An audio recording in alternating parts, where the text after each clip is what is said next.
This video is a bit of a follow-up to my previous one where I talked about switching heroes if you're no longer having fun playing the game. But unlike that video, I'm not going to be focusing on just a single hero, and instead I want to talk about the game in general. Because for me at least, I haven't been finding Flesh and Blood the most fun that it's ever been for, let's say, the past 4 or 5 months. And the reason that I think the game has been not the most pleasant to play is because we have been stuck with the same meta for almost 8 months now.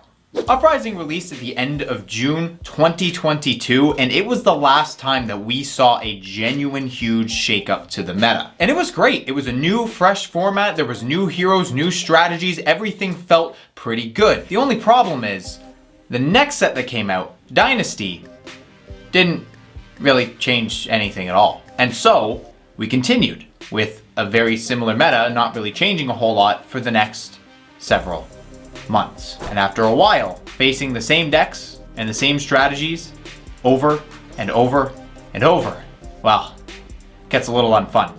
Especially when the main strategies that are being played are literally anti-fun strategies, aka Ice.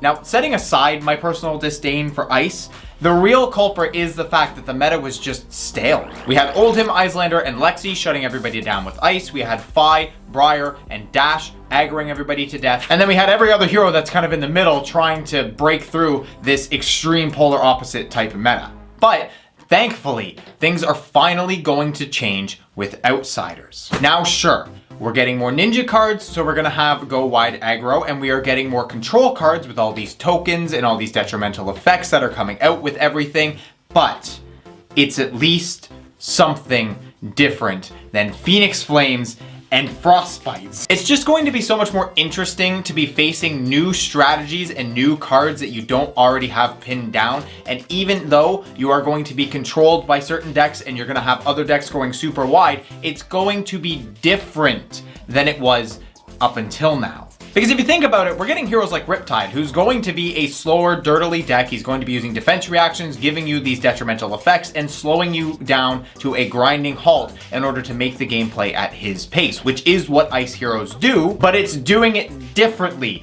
It's different cards, different effects. It's just more interesting than Channel Lake Frigid for the cajillionth time. Like, sure, you play a Tar Pit Trap and now my on-hit doesn't go off. Okay, cool. At least I could still play that on-hit without having to pay 6 resources for it. And one of the things I find so interesting about Outsiders is that it's giving us so many different types of strategies. I mean, with Ninjas and Assassins, you can play a bunch of attack action cards, but you can also play a dagger strategy where you can be throwing your daggers at them or just re-equipping them over and over again, and it makes for different styles of decks. And while yes, obviously some strategies are going to be meta and others won't be, you're still gonna have the chance to run into people playing, let's say, a dagger strategy, even if it's not as good, because they just find it interesting and it's a different style of play, which is what the game really needs. I do think that these dual class cards are obviously going to be a big help for this because it allows you to really switch up your strategy, and when you're sitting down from an opponent, you might not know exactly what they're playing until they flip their equipment over. So hopefully you sideboard correctly against them. But I honestly think the biggest win for Outsiders is all of the new generic cards that we are getting. Down and Dirty, Give and Take,